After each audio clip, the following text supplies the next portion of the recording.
আসসালামু আলাইকুম রহমতুল্লাহ। আমি Niamul, senior executive engineer Techlab Bangladesh. তো আপনারা আমার পিছে যে প্যানেলটি দেখছেন এটি মূলত গার্ডেন ইরিগেশন সিস্টেমের। এটা অনেকটা বুস্টার পাম্পের মতো। তো এই প্যানেলটি আমি এবং টেকল্যাব বাংলাদেশের পুরো টিম মিলে এই প্যানেলটি আমরা কমপ্লিট করেছি। এটার এইচএমআই ডিজাইন এবং পিএলসি প্রোগ্রামিং এটা সম্পূর্ণ আমার নিজের হাতে করা। তো এই প্যানেলটি কীভাবে কোন কাজে ব্যবহার হবে এবং এখানে কি কি আমরা ব্যবহার করেছি চলুন সেটা আপনাদেরকে বিস্তারিত বলি।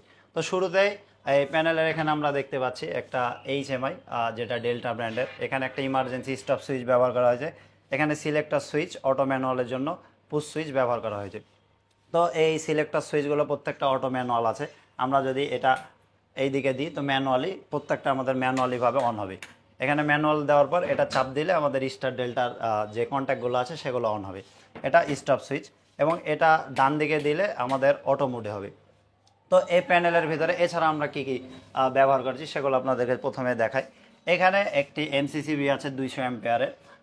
তাছাড়া এখানে বাসবার সিটি পাওয়ার সাপ্লাই যেটা ব্যবহার করা হয়েছে সেটা ডেল্টা ব্র্যান্ডের। এখানে ডেল্টা ব্র্যান্ডের পিএলসি এবং ডেল্টা ব্র্যান্ডেরই মডিউল ব্যবহার করা হয়েছে। পিএলসিটি হলো DVP28SS2 এবং analogue module input module 04AD এবং অ্যানালগ আউটপুট মডিউল 04DA। এখানে দুইটা মডিউল আমরা ব্যবহার করেছি।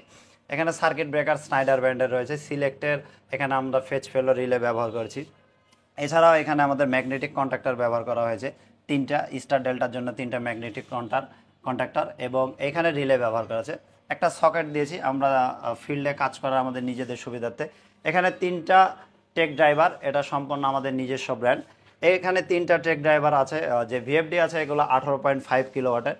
আমাদের ফিল্ডে যেখানে ফিল্ড আছে সেখানে আমাদের যে পাম্পগুলো থাকবে সেগুলো 18.5 কিলোওয়াটের। তো তিনটা ভিএফডি এবং একটি স্টার ডেল্টা স্টার্টারের মাধ্যমে পাম্পগুলো মূলত চলবে। তো এইখানে যে প্যানেলটি রয়েছে এটার ওয়ারিং সম্পূর্ণ আমাদের নিজেদের হাতে করা। এখানে আরও দেখতে পারবেন দুইটা ফ্যান রয়েছে, এক্সস্ট ফ্যান। এটা প্যানেলটিকে ঠান্ডা রাখবে, একদিক দিয়ে বাতাস ফ্লো হবে, অন্য দিক দিয়ে বাতাসটা আউট হয়ে যাবে। তো এই প্যানেলের অটো মোডটা কীভাবে কাজ করবে চলুন সেটা আমরা বিস্তারিত জানি। এখানে অটো ম্যানুয়াল সুইচ তো দেওয়া আছে। প্রত্যেকটা সুইচ যদি অটো মোডে থাকে তাহলে আমাদের অটো মোডটা চালু হবে। এখানে এইচএমআই থেকে অটো স্টার্ট স্টপ অপশন আছে। প্রত্যেকটা সিলেক্টর সুইচ আমাদের অটো মোডে দেওয়া আছে। কোনো একটি যদি অটো মোডে না থাকে তাহলে স্টার্ট দিলে এটা কাজ হবে না। এটা অটো স্টপ সুইচ আছে, এটাও এখন অটো মোডে দিয়ে দিলাম। প্রত্যেকটা সিলেক্টর অটো মোডে আছে। এখন যদি আমরা স্টার্ট করি অটো মোডটা স্টার্ট এবং আমরা দেখতে পাচ্ছি আমাদের চারটা পাম্পই চালু হয়েছে। এখন এখানে চারটা পাম্প আছে। এইখানে প্রেশারের উপরে ভিত্তি করে এই পাম্পগুলো অন অফ হয়। প্রেশার রেঞ্জ সেটিংয়ে যদি আমরা যাই এখানে তিনটা প্রেশার রয়েছে, লো, মিড, হাই। তো এখানে তিনটা লেভেল সেট করা আছে। লো লেভেলে গেলে প্রথমে তিনটা ইনভার্টার বা ভিএফডির মাধ্যমে তিনটা পাম্পই চালু হয়ে যাবে। আর একটা নির্দিষ্ট টাইম সেট করা হবে, সেই টাইমের ভেতরে যদি তিনটা ভিএফডির মাধ্যমে যে পাম্পগুলো চলবে সেগুলো যদি কাঙ্ক্ষিত প্রেশার জেনারেট না করতে পারে তাহলে স্টার ডেল্টার চালু হয়ে যাবে।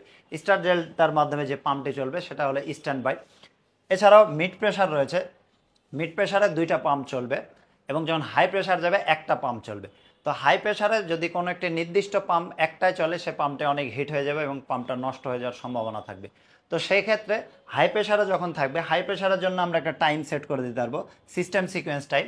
সেটা 1 ঘন্টা বা 2 ঘন্টা যে টাইমটা সেট করব সে টাইম ওয়াইজ অল্টারনেট হবে। কখনো 1 নাম্বার 1 ঘন্টা, তারপর 2 নাম্বার, তারপর 3 ঘন্টা। হাইয়েস্ট গিয়ে যে কোনো একটা নির্দিষ্ট পাম্পই সবসময় চালু থাকবে এটা হবে না, অল্টারনেট সিস্টেম এভাবে চলবে। তো এইচএমআই এছাড়াও আমাদের অটো মোডে থাকলে এইচএমআই থেকেও ম্যানুয়ালি অন অফ করা যাবে। এখান থেকে যেভাবে আমরা ম্যানুয়ালি অন অফ করতে পারবো এইচএমআই থেকেও একটা অপশন দেওয়া আছে ম্যানুয়াল অন অফ। তো এইখান থেকে ম্যানুয়ালি আমরা প্রত্যেকটা লোডকে অন অফ করতে পারবো। এই সুইচগুলো, ম্যানুয়াল সুইচগুলো কোনোভাবে যদি কাজ করতে অক্ষম হয় সেই ক্ষেত্রে আমরা এখান থেকে ম্যানুয়ালি অন অফ করতে পারবো। কিন্তু ম্যানুয়াল অন অফ করার ক্ষেত্রে শর্ত হলো অটো মোডটা যেন স্টপ থাকে। অটো মোড স্টপ থাকলে ম্যানুয়াল মোড কাজ করবে। কোনটা কত ফ্রিকোয়েন্সিতে চলবে সেই হিসাবে এখানে দেখাচ্ছে। এখন লো প্রেশার আছে 50 হার্টজে আছে।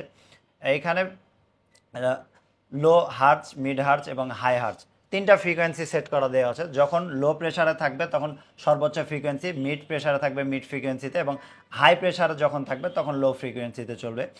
এখানে ট্রিপ স্ট্যাটাস একটা পেজ দেওয়া আছে। যে কোনো চারটা লোডের ভেতর কোনো একটা লোড ট্রিপ করলে এইখানে অ্যালার্ম দিবে বা এখানে লাইট জ্বলবে। এখান থেকে আমরা রিসেট করতে পারবো। এছাড়াও ডিভাইস স্ট্যাটাস পেজ আছে আমাদের, যদি অটো মোডে থাকে কোনো সবগুলো যদি অটো মোডে থাকে এখানে আমরা দেখতে পারবো যে এখানে 4টাই ভিএফডি চালু আছে, স্টার ডেল্টা চালু আছে। ওয়াটার লেভেলটা এখন সেন্সর দেওয়া নাই, এই কারণে চালু নাই। প্রেশার একেবারে লো লেভেলে আছে, যে কারণে প্রেশারের ইন্ডিকেটরটা চালু হচ্ছে না। তো এইখানে আমাদের একটা সিগন্যাল জেনারেটরের মাধ্যমে 4 to 20 মিলি অ্যাম্পিয়ার আমরা জেনারেট করতে পারবো পিএলসির অ্যানালগ মডিউলে। তো এখন ওইখানে একটা প্রেশার আমরা ক্রিয়েট করলাম। এখন আমাদের এখানে দেখাচ্ছে 2.9 বার। এখানে কিন্তু প্রেশার রেঞ্জ যেটা লাইট রয়েছে এটা কিন্তু গ্রিন হয়ে গেছে, প্রেশার 2.9 বার। তো আমাদের এখন মিড প্রেশার আছে, এজন্য দুইটা আমাদের ইনভার্টার চালু আছে। এখন যদি আমরা প্রেশারটা হাই করি, তো এখন আমরা দেখতে পাচ্ছি একটাও চালু নেই, কারণ প্রেশার 4 বার দেওয়া আছে। আমাদের হাইস্ট প্রেশার দেওয়া ছিল 4 বার, 4 বারের থেকে একটু যদি কমে, তো এখন আমাদের একটা লোড চালু আছে, এই লোডটা অল্টারনেট হয়ে চালু হবে। 2 নাম্বার লোড চলবে, তারপরে 3 নাম্বার হাই লেভেলে গিয়ে একটার পর একটা পাম্প অল্টারনেট হবে, কোনো পাম্পের ওপরে প্রেশার পড়বে না।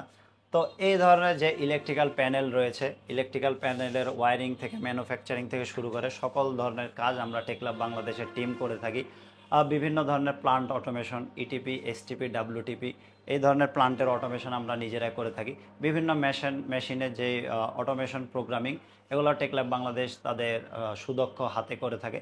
তো আপনাদের যে কোনো ধরনের অটোমেশনের সমস্যার সমাধান পেতে চাইলে আপনারা টেকল্যাব বাংলাদেশে যোগাযোগ করুন, এবং এই ধরনের প্যানেল যদি আপনারা আমাদের কাছ থেকে বানিয়ে নিতে চান তাহলে নিচে দেওয়া নাম্বারে যোগাযোগ করুন। আশা করি আপনাদের প্যানেল টেকল্যাব বাংলাদেশের টিম তাদের সুদক্ষ হাতে খুব সুন্দরভাবে নিপুণভাবে সেগুলো কমপ্লিট করে দেবে ইনশাল্লাহ। এবং আমাদের এখানে আপনারা চাইলে প্রফেশনাল ইন্ডাস্ট্রিয়াল অটোমেশন কোর্স করতে পারবেন।